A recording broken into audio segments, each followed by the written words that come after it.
¿Qué tal? ¿Cómo están? Seguimos aquí en esta iniciativa para poder hacer la explicación de mitos que nos van acercando un poco más, como si fueran espejos, al entendimiento de lo que somos. El proceso de ir entendiendo de acuerdo a ese mensaje que está escrito en el templo de Delfos de Conócete, nos lleva a buscar cuáles pueden ser esos mecanismos de conocernos. Por supuesto, no se trata de pensar en conocernos porque nos estamos viendo en un espejo, al menos en un espejo común y corriente. Tendríamos que vernos en otro tipo de espejos, que nos puedan mostrar de una manera más exacta qué es lo que estamos observando, y esta observación pueda por ella misma llevarnos a un nivel de comprensión y de conciencia de lo que somos. Hay una historia, un mito, que es el mito, por ejemplo, de Narciso, que es entendido de una manera muy simplista, seguramente lo conocen, sobre este ser que cuando llegó a un lago se vio a sí mismo tan hermoso que ya no se pudo separar del lago y se quedó allí viéndose. Pero este mito se puede entender de otra manera todavía más profunda, más enriquecedora. Este ser también puede haber sido inconsciente de sí mismo, no sabiendo qué es él porque no se ve a sí mismo, y un día, cuando tiene la oportunidad de encontrar un espejo que le permita verse, entonces adquiere conciencia de sí mismo, y esa conciencia de sí mismo, de ser capaz de verse como es, le permite en ese momento conocerse de una manera tan profunda que ya nunca más quiere dejar de tener esa conciencia de sí mismo y ese acercamiento hacia lo que él es. No quiere alejarse del lago, porque alejarse del lago significa dejar de ver en sí eso que verdaderamente es. Y en esto se parecen, y en esto es entonces hacia lo que queremos llegar. Queremos estar cerca de esa capacidad de mirarnos, de vernos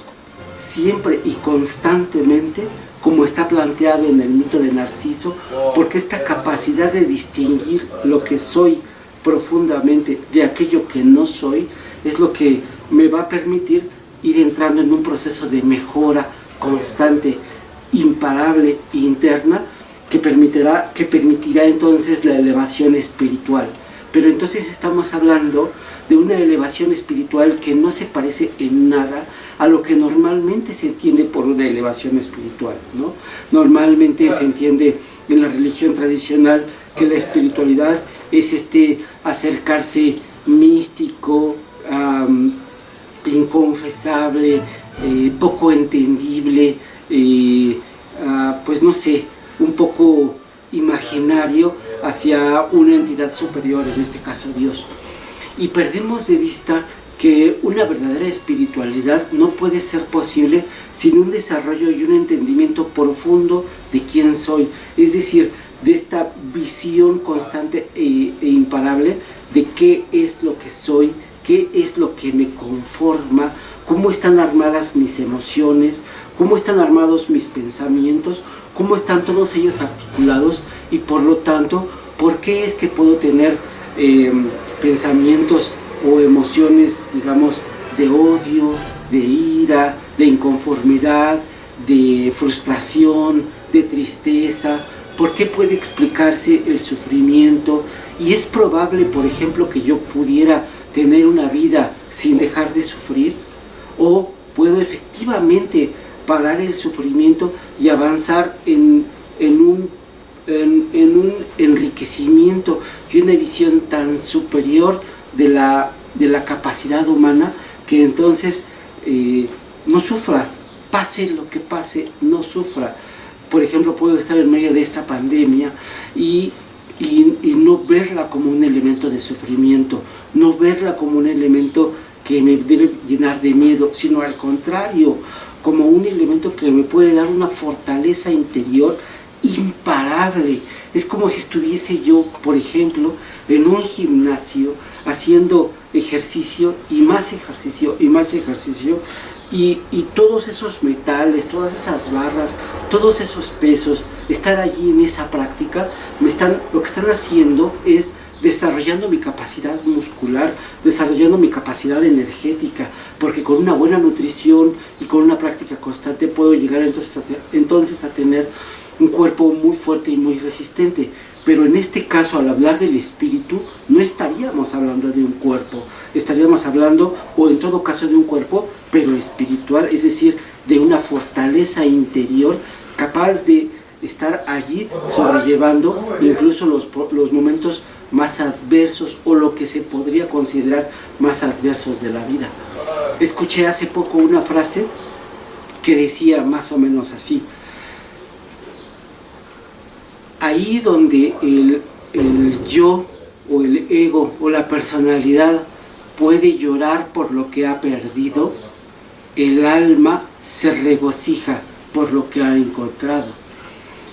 Y entonces, ¿qué dice esa frase? Volvamos al momento en el que Narciso se ve en el lago reflejado. Y entonces ve en el lago reflejado y puede en ese momento decir: oh, quiero regresar a mis juegos, a mis distracciones, a esos momentos en los que yo estaba olvidado de mí mismo y estaba simplemente sumergido, porque eso nos puede pasar muchas veces, estar tan sumergidos en los distractores que nos perdemos de nosotros mismos, de nuestra vida. O puedo entonces no tener esa añoranza por regresar al juego, no tener esa añoranza por regresar, vamos a ponerlo en términos prácticos de hoy día. No voy a querer regresar al centro comercial a estar ahí distraído, no voy a querer regresar a estar ahí en las pláticas con los amigos como si nada hubiera pasado. No, quiero mantenerme en esta visión del espejo, en esta visión interna, porque esta visión interna no importa dónde vaya, no importa dónde esté, no importa qué esté haciendo, siempre estará allí presente, sin importar que estoy en casa, sin importar que estoy, por ejemplo, en el trabajo, o sin importar que incluso estoy pasando por una enfermedad, porque en ese momento estaré viendo que lo trascendente, que lo relevante no es en este caso el padecimiento. Lo verdaderamente trascendente es la existencia en sí, el hecho de que estoy existiendo y existiendo con esta capacidad interior de verme y de visualizarme y de concebirme extensamente en la totalidad de mi ser, es cuando de verdad estoy vivo. No estoy vivo cuando estoy frente a una playa o en un lugar viendo el horizonte y diciendo: esto es vida. Ahí no estoy vivo. Ahí estoy en medio del placer y de algo que en ese momento me está dando el gusto por estar allí, pero ese gusto se va a ir tan rápido como la fugacidad del momento. Pero el paladear profundamente la existencia